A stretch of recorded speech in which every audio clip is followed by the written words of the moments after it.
Hello friends, मैं कुणाल आप सबका स्वागत करता हूं सीएनए चैनल में। आज हमारे साथ है लक्ष्मी जी, जिन्हें लक्ष्मी साहब भी कहा जाता है। दैट मीन्स कि लक्ष्मी स्टॉप एसिड अटैक। इनके साथ 15 ईयर्स की एज में एसिड अटैक हुआ था एंड ये एक एसिड अटैक सर्वाइवर हैं। आइए आज उनसे कुछ बातें करते हैं और पूछते हैं उनकी जर्नी के बारे में। Hello ma'am, it's pleasure to have you. So ma'am, आप बताइए, जब आपके साथ जब एसिड अटैक हुआ था तो वो समय कैसा था? आपने किस तरह उस समय को सर्वाइव किया? क्योंकि वो समय बहुत ख़राब होता है कि आप एक नॉर्मल लाइफ जीते हो और अचानक से आपकी लाइफ में ऐसा कोई क्राइम हो जाए, और क्योंकि ये कोई खुशी का मोमेंट नहीं है, ये एक बहुत बड़ा क्राइम है। और उसके बाद जब क्राइम होता है तो उसके बाद एकदम लाइफ चेंज हो जाती है। सबसे बड़ी बात ये है कि आप एक इतने छोटे एज पे हो, और किसी एक लड़के ने आके, जो कि 32 साल का लड़का था, और उसने मुझे शादी के लिए प्रपोज़ किया। तो मैंने जब उनको मना किया तो उन्होंने मेरे ऊपर एसिड अटैक किया। मेरी सबसे बड़ी प्रॉब्लम ये हो गई कि मैंने अपने घर वालों को नहीं बताया कि वो लड़का मेरे पीछे पड़ा है या वो मुझे परेशान करता है। और 10 महीने उसने लगातार मुझे बहुत परेशान किया, मुझे थप्पड़ मार देना कुछ भी। लेकिन उसका मतलब मेरे घर में आना जाना था और उसकी फैमिली का भी आना जाना था, क्योंकि वो 32 ईयर्स का था। तो उनके घर वालों को ये लगता था कि मेरे घर वालों को ये लगता था कि वो मतलब बड़ा है और वो कभी भी गलत नहीं बोलेगा। मैं छोटी हूँ क्योंकि मैं एक लड़की हूँ। सबसे बड़ी प्रॉब्लम हमारी सोसाइटी की है कि लड़की अगर कुछ कहती है तो वो हमेशा सही नहीं होती है। तो अगर किसी भी चीज़ के लिए कहा जाए घर वालों को कि वो लड़का परेशान कर रहा है या बाहर कोई हमें दिक्कत है, तो वो कहते हैं कि तुम क्यों नहीं, मतलब शायद तुम में कोई कमी होगी, और कोई लड़की तो नहीं है जिनको छेड़ा जा रहा है। बट लेकिन हर किसी को छेड़ा जाता है, ऐसा कोई लड़की नहीं है जिसको कोई परेशान नहीं करता है। तो यही सब चलता रहा। और उसके बाद जब एसिड अटैक हुआ, उसके बाद एकदम लाइफ ही चेंज हो गई, क्योंकि एक एसिड अटैक एक लड़की पे ही नहीं, उसके पूरे परिवार पे होता है।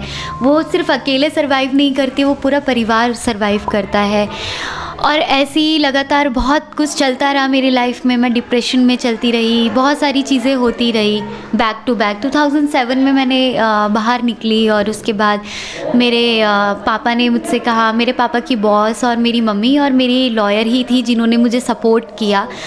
बाकी रिलेटिव ने, दोस्तों ने, सब ने साथ छोड़ दिया। मेरी जो दोस्तों के जो बातें थी वो ऐसी थी, जब मिल के गई, कि ऐसों के साथ ऐसा ही होता है, जैसों को तैसा ही मिलता है। तो बट मुझे वो कभी मिली नहीं जो मैं उनसे कभी कह पाती कि ऐसा मैंने तुम्हारे लिए क्या कर दिया जो उन्होंने मेरे बारे में ऐसा बोला।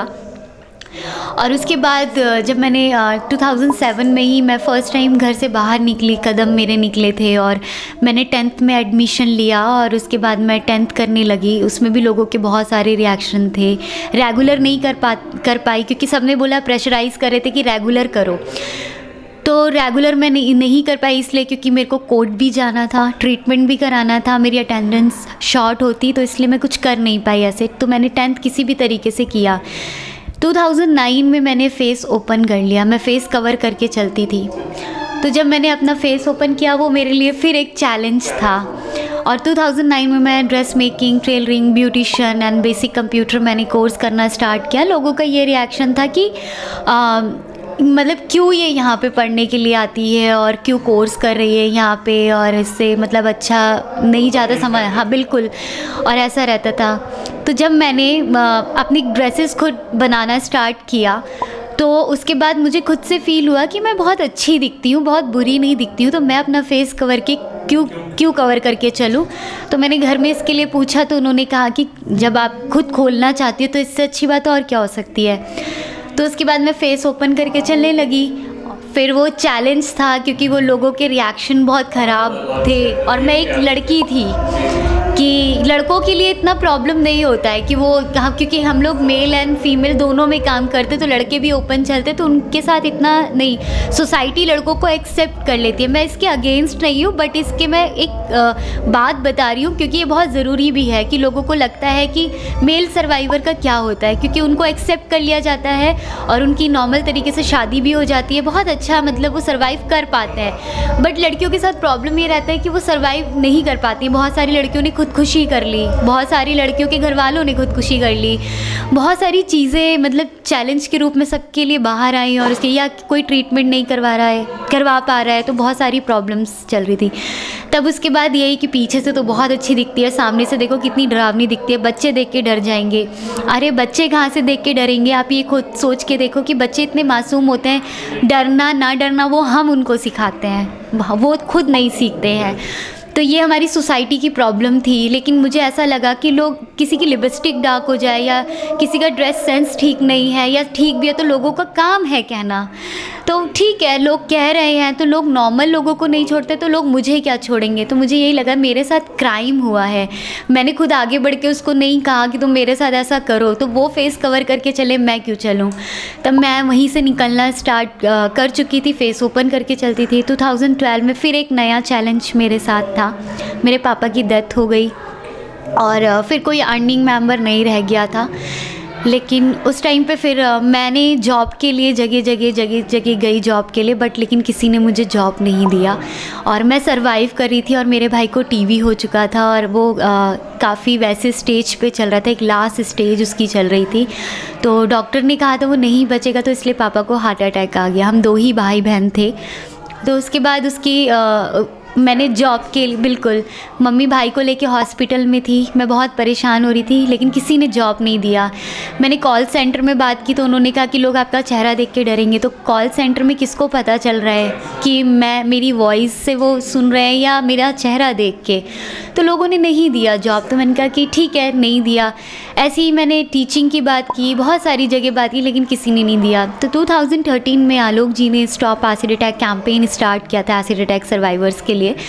तो मैंने उनको फिर ज्वाइन किया, उनको भी 1 मंथ ही हुआ था स्टार्ट किए हुए।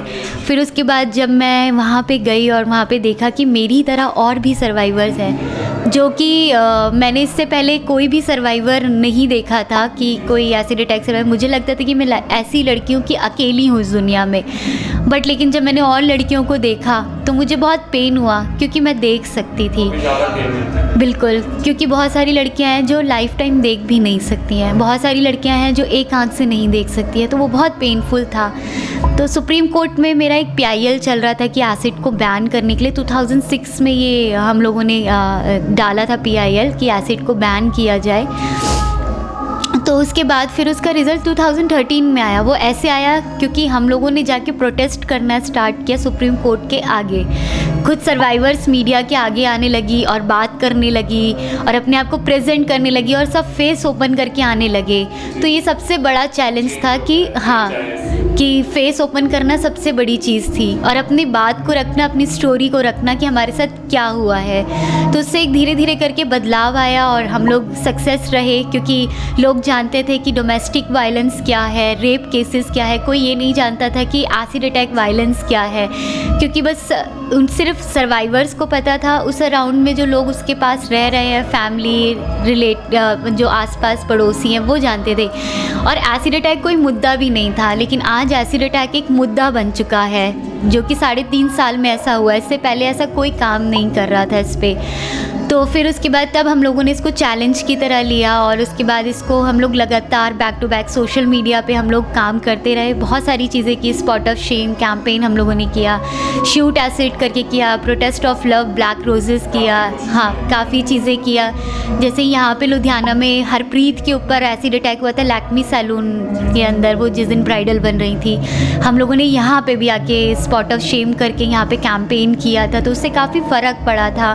तो इससे इतना फ़र्क पड़ा है कि अब अवेयर हो रही है गवर्नमेंट, अवेयर हो रहा है कानून, तो तब जाके वो धीरे धीरे करके स्टेप बाय स्टेप कुछ रिज़ल्ट लेके आ रहे हैं सामने।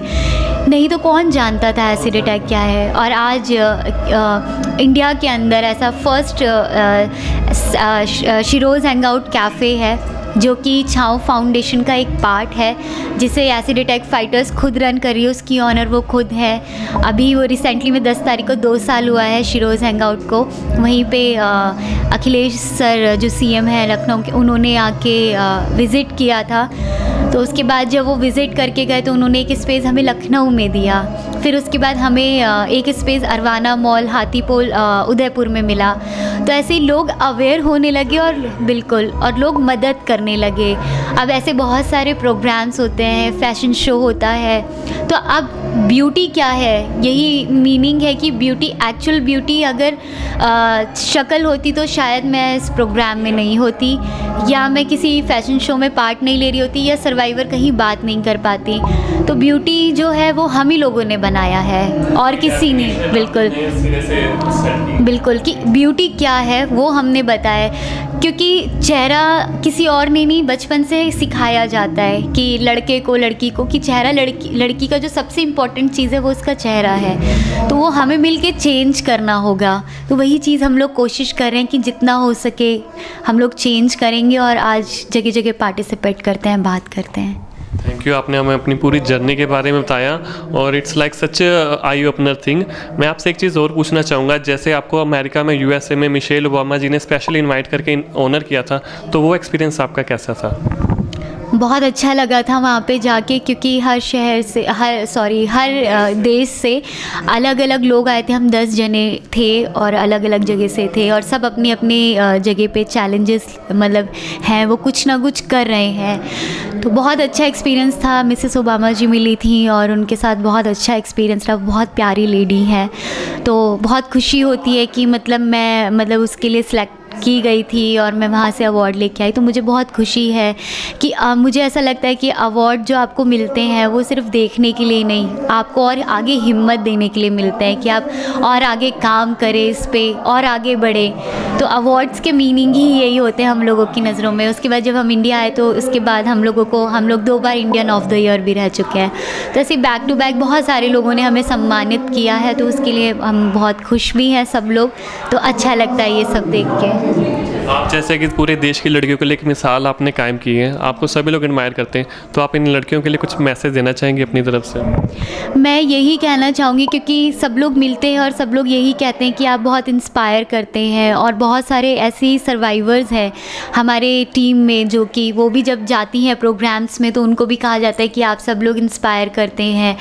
तो मैं यही कहना चाहूँगी, क्योंकि मुझे पता है बहुत सारे ऐसे लोग हैं जो खुद भी निकल के बाहर नहीं आ रहे और वो विक्टिम बन के बैठे हुए हैं और सोसाइटी उनको विक्टिम बना रहा है। तो मैं इस शब्द के ख़िलाफ़ हूँ, और मैं हमेशा ये बात बोलती हूँ कि कोई विक्टिम नहीं है, हर कोई सर्वाइवर है और किसी ना किसी रीज़न को लेके सर्वाइव कर रहे हैं।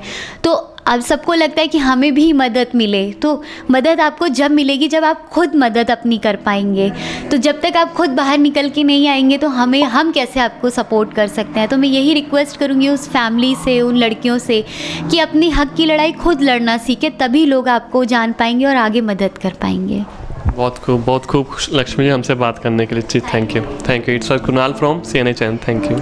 And don't forget to like, share and subscribe to our Facebook page and YouTube channel.